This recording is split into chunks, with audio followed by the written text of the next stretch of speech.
They sold millions of records. They filled arenas. Their voices are still on the radio right now, somewhere, this very second. Where's my jewelry?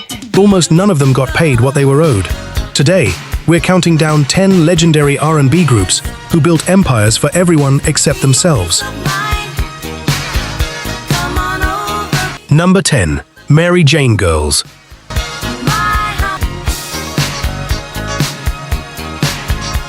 In the early 1980s, 4 women stepped into the spotlight with skin-tight outfits, sultry harmonies,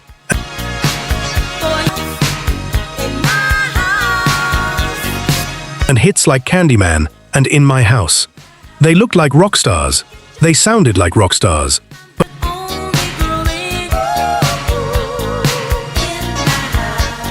But behind the curtain, the group wasn't really theirs at all.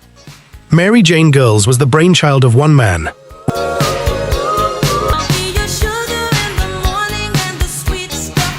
Rick James. He picked the members. He designed the image. He wrote and produced almost everything they recorded. The women brought the voices, the charisma, the stage presence that turned songs into hits. But the business, the publishing, the actual ownership of what Mary Jane Girls was, that belonged to James and the Motown machine around him. When you don't own the name, you don't own the leverage. There's no walking away to negotiate a better deal somewhere else. Because there's no you to take with you. The brand stays behind, and so does most of the money it generates. While Mary Jane Girls became one of the defining images of early 80s R&B, the women who made it iconic largely faded from the industry once the spotlight moved on. Singing careers ended early. Royalty checks, for some, barely came at all. It's one of the oldest tricks in the music business. Build a group around a vision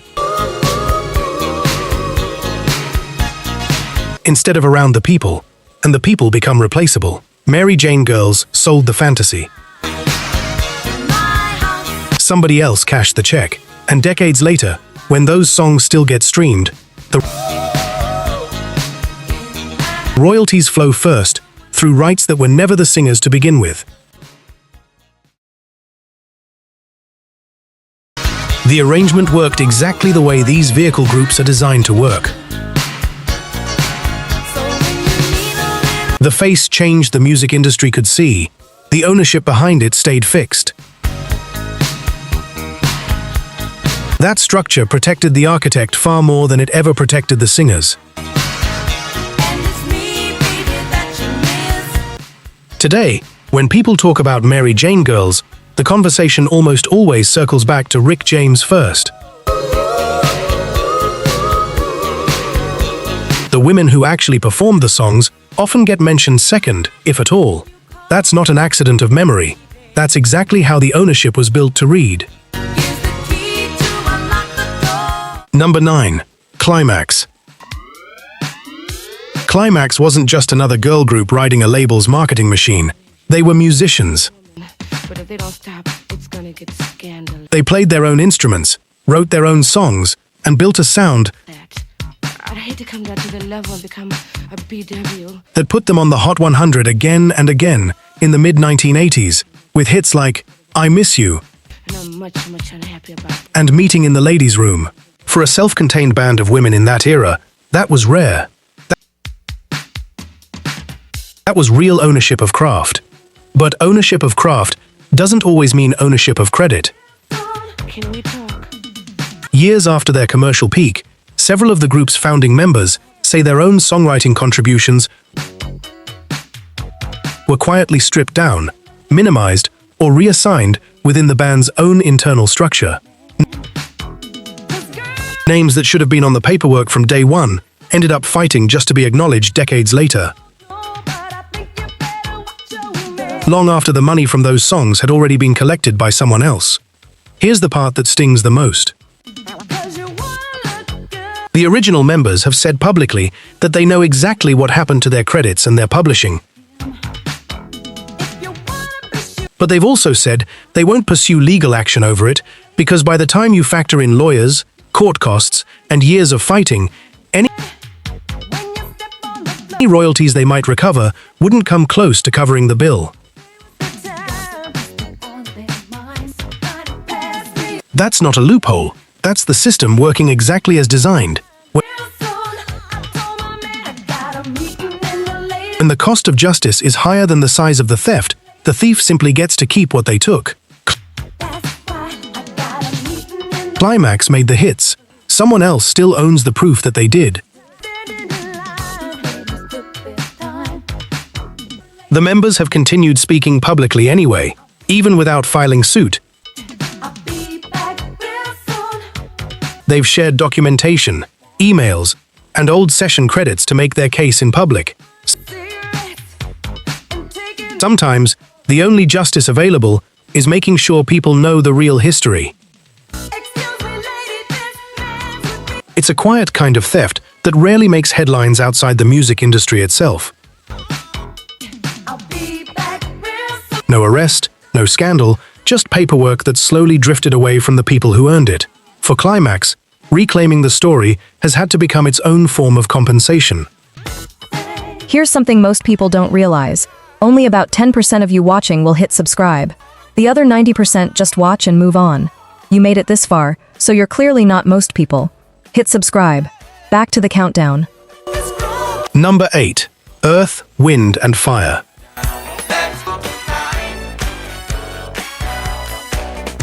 Earth, Wind and Fire is one of the most decorated bands in the history of American music.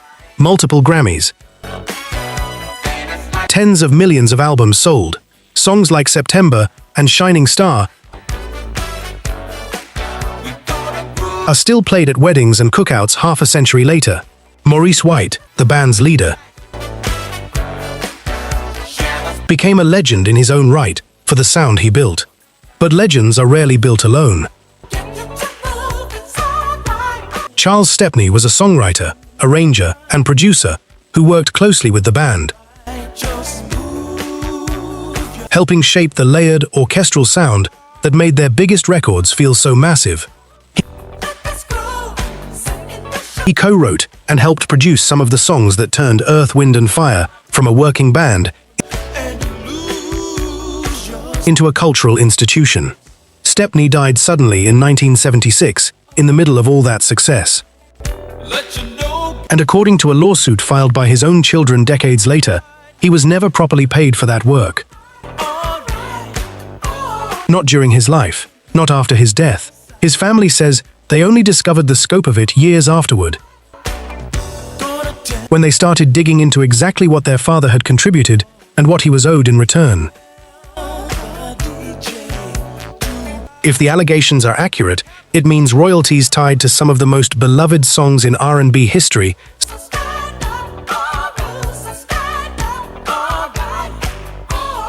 sat uncollected by the family of the man who helped create them. For decades, while the songs themselves kept earning money for everyone else attached to them. Genius doesn't always get billed correctly. Sometimes it takes your children to demand the receipt. Stepney's contributions stretched well beyond Earth, Wind and Fire during his career. He worked with Chess Records and shaped arrangements for other major soul acts too. His fingerprints are all over the sound of an entire era of music. For his family, the lawsuit isn't really about the money alone. It's about correcting a historical record that left their father's name out of the credits. Recognition, once it's denied for 50 years, doesn't come back easily, even in court. Number 7. Switch. Before there was DeBarge, there was Switch. Signed to Motown's gaudy records in the late 1970s, Switch became one of the label's biggest funk and R&B acts, going platinum with hits like There'll Never Be and I Call Your Name. They weren't a manufactured group. They were musicians writers, and producers who built their own sound from the ground up. The man who started it all was Gregory Williams. He founded the band.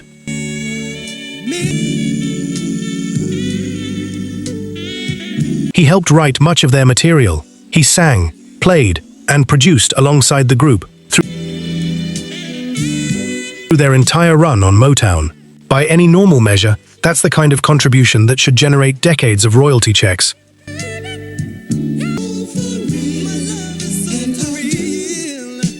According to Williams himself, that never happened. In his own memoir, he says plainly that he has never received a single dollar in royalties from Motown for his work with Switch, despite founding the group and shaping the songs that made it successful. Not partial payment, not a disputed amount, nothing. Meanwhile, the talent Switch helped develop went on to even bigger things. Members of the band became mentors to their younger siblings, who would go on to form DeBarge,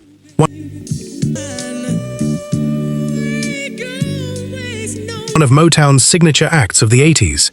The family's name kept climbing through the same label system, while the man at the foundation says he's still waiting for what he was owed. Williams has spoken about the betrayal in personal terms, naming people inside Motown's orbit he says took advantage of his work. Sometimes the architect of the empire never gets a room in the building he built. He's chosen to tell the story himself, in detail, in his own memoir. No lawsuit followed, just a first-hand account of exactly how the money disappeared. For an act that went platinum twice, that absence of payment is staggering on its own. Switch never got the same historical spotlight that DeBarge eventually received. Yet without Switch, there likely wouldn't have been a DeBarge story to tell at all. The foundation rarely gets the same recognition as the building constructed on top of it. Number 6. DeBarge. DeBarge looked like the next great Motown family act, the kind of story Berry Gordy's label had built its legend on. Siblings from Michigan, raised in the church, blessed with stunning harmonies.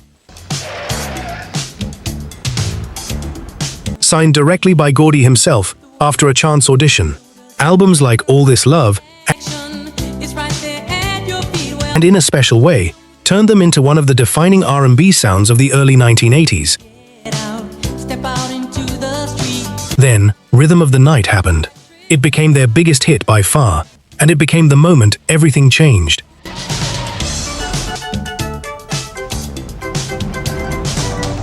Motown started positioning lead singer DeBarge as the real star of the group, the one with solo potential, the one worth investing in. The label reportedly began shaping entire albums around him, while sidelining the contributions of his siblings, the very people who built the group's sound in the first place. When Elle and his sister Bunny eventually left for solo deals, the rest of DeBarge, the family members who had been there from the beginning, were dropped by Motown entirely. No major label safety net, no solo push of their own, just a quiet exit from the company that had built an entire promotional narrative around their family name.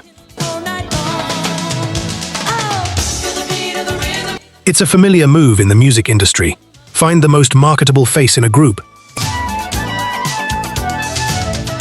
Invest everything in that one person, and treat the rest as expendable scaffolding. DeBarge wasn't broken up by outside forces. It was restructured from the inside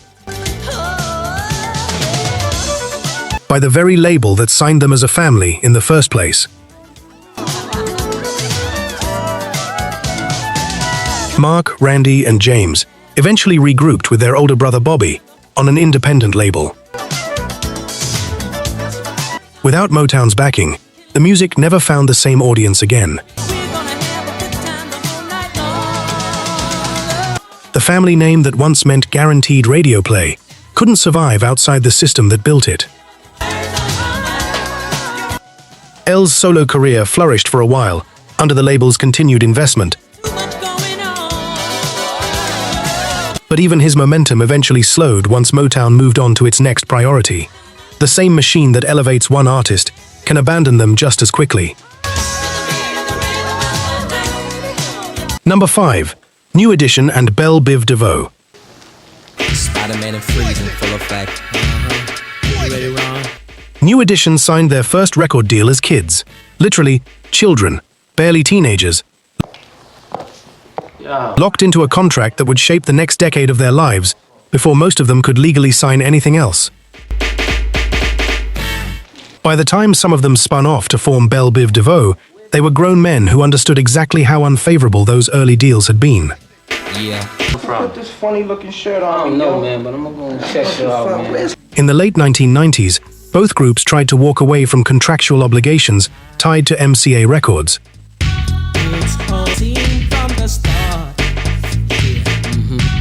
Leaning on a California law that limits personal services contracts to a maximum of 7 years. I'm ready, Slick, are you? The idea was simple. No one should be bound to a company indefinitely just because they signed something as a teenager with no leverage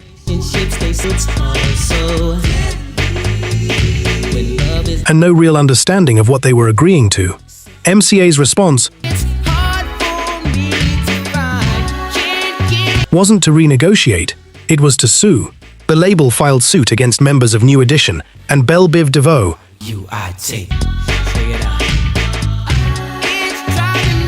claiming they still owed albums under deals signed back in the 1980s and early 90s. The artists who built MCA's R&B roster with multi-platinum sales found themselves named as defendants for trying to exercise a legal protection meant to stop exactly this kind of entrapment. Whether or not the statute ultimately applied, the message was clear. Walking away from a bad deal, even one signed before you were old enough to vote,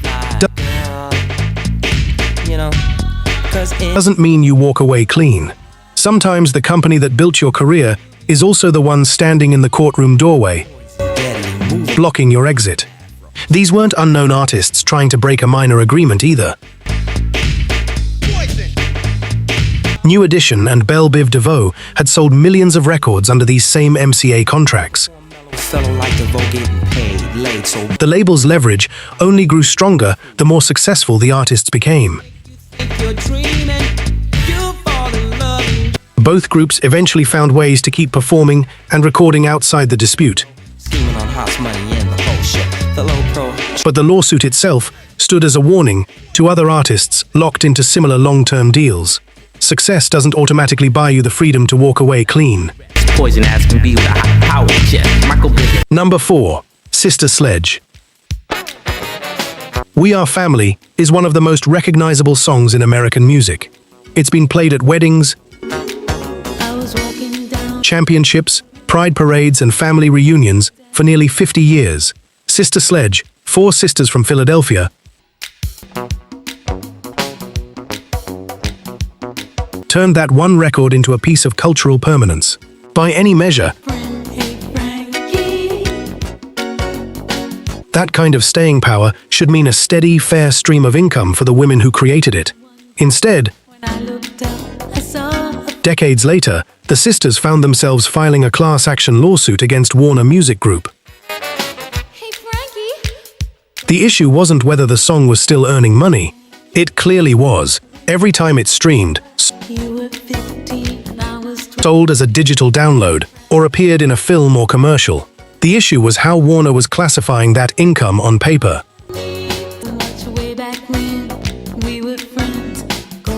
Under many older recording contracts, artists are owed a much higher royalty rate when their music is licensed to a digital platform, compared to when it's treated as a traditional physical sale. Sister Sledge alleged that Warner was quietly classifying digital income as sales rather than licenses, which meant the label paid out at a lower rate, year after year, on one of its most enduring catalog songs. It's not a flashy kind of theft. There's no scandal, no smoking gun memo, just a quiet accounting decision. Repeated for years, that systematically reduced what the family was owed. Sister Sledge had to take Warner to court just to get paid the rate their own contract said they deserved. Even the song about family loyalty couldn't protect them from a label doing the math in its own favor. Sister Sledge wasn't the only legacy act raising this exact issue at the time. Other artists from the same era filed similar suits over the same sales versus license distinction. It pointed to a pattern across the industry, not an isolated mistake at one label. The case highlighted just how much older contracts failed to anticipate digital music entirely. Terms written for vinyl and cassette sales simply weren't built for a streaming world. Decades later, artists were still fighting battles their original contracts never saw coming. Number 3. The Jacksons. By the mid-1970s, the Jackson 5 were one of the biggest acts on the planet, and they knew it. They also knew their royalty rate at Motown was a fraction of what other major label artists were earning. Berry Gordy refused to budge on the numbers, so the brothers made a decision that shocked the industry. They walked away from the label that made them famous and signed with Epic Records instead. It should have been a clean break. It wasn't. Motown's contract with the group didn't fully expire until 1976. And when the brothers tried to leave early, Gordy's company sued them. The brothers eventually negotiated their way out, and at Epic,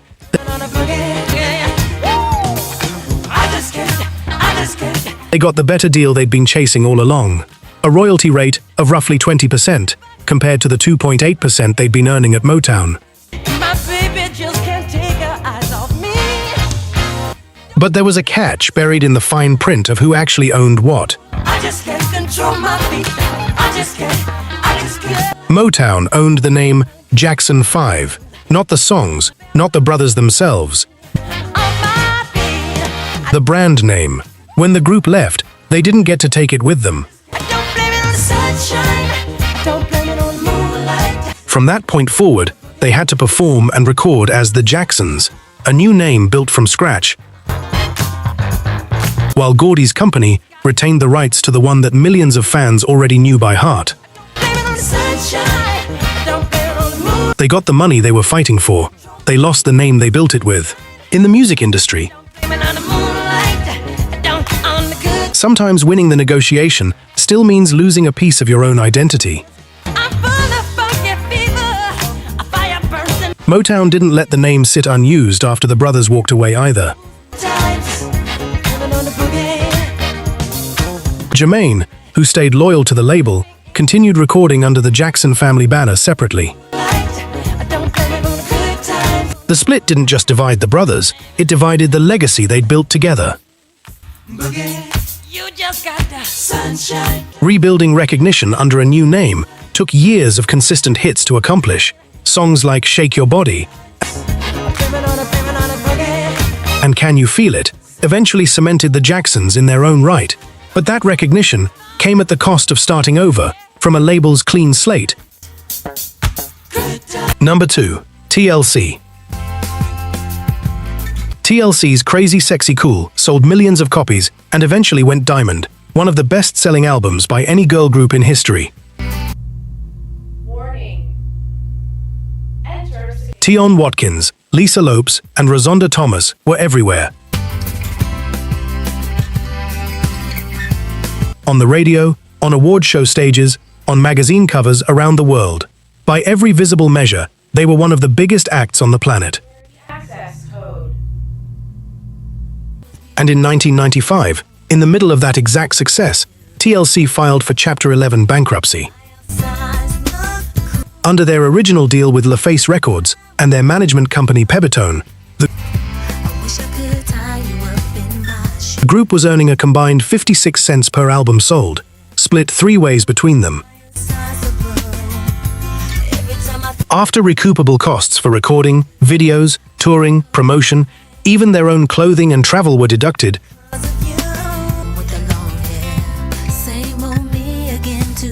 there was almost nothing left. According to later reporting, the group generated an estimated $175 million in revenue and received only about 1% of it personally. The more successful the album became, the deeper in debt the members actually were. TLC sued LaFace and Pebetone, using the bankruptcy filing to force a renegotiation. No one wanted to give them voluntarily. After 2 years of legal battles, they won a better contract and significantly improved royalty terms. It's often cited as one of the rare cases where artists fought back and actually came out ahead. But it shouldn't have taken bankruptcy court for some of the best-selling artists in the world to get paid fairly in the first place. TLC won the fight. They never should have had to file for it. The structure that trapped TLC wasn't unique to their specific contract either. Production deals tied directly to management companies created the same conflict of interest across the industry. When the people negotiating your deal also profit from your expenses, the math rarely favors the artist. TLC's story became a cautionary tale that other artists and lawyers studied for years afterward. It helped shift how some contracts were negotiated going forward, even if it came too late for them. Sometimes, the price of changing an industry is paying for it personally first. Number 1. Gladys Knight and the Pips. For years, Gladys Knight and the Pips were one of Motown's most reliable hitmakers. The kind of group that should have been treated like the label's foundation, not an afterthought. They had the voice, the chemistry, the chart success other acts could only dream of. And according to the group themselves, that's what made the situation so frustrating. The complaints were specific. The group said Motown routinely handed its strongest songs to other artists on the roster instead of to them, holding back material that could have made them even bigger stars. On top of that, they raised concerns about unpaid and miscalculated royalties, money owed for work they'd already done, and records they'd already sold. It was serious enough that in 1973, Gladys Knight and the Pips made the decision almost no one expected. They left Motown entirely and signed with Buddha Records instead. The move paid off almost immediately. Their first album away from Motown produced Midnight Train to Georgia, the song that became their signature hit and won them a Grammy. It's the song most people now associate with Gladys Knight, more than anything she recorded during her years at the label that originally signed her. Motown had one of the most talented acts in its catalog, and instead of investing in them, the label allegedly buried their best material and shorted their pay. Gladys Knight and the Pips had to leave the most famous black-owned label in music history just to get the songs and the money they deserved all along. Their departure proved something other Motown artists were watching closely at the time. Leaving the label wasn't career suicide. For Gladys Knight, it was career rescue. That lesson didn't go unnoticed by other acts weighing their own frustrations with the company. Decades later, Midnight Train to Georgia remains one of the most covered and sampled songs in R&B. It's hard to imagine that record existing if the group had stayed quiet and stayed put. Sometimes, the biggest moment of an artist's career only happens after they walk away. 10 groups, 10 different ways the people behind the music ended up on the losing side of their own success. Some fought back and won. Some are still waiting for what they're owed. And some never even knew the full truth until decades after the records stopped selling. If there's one group's story here that hit you the hardest, drop it in the comments below. We read every single one. And if you want more deep dives into the business side of R&B and soul history, the kind no one else is covering, subscribe and turn on notifications so you don't miss the next one. Thanks for watching R&B Grove. We'll see you in the next video.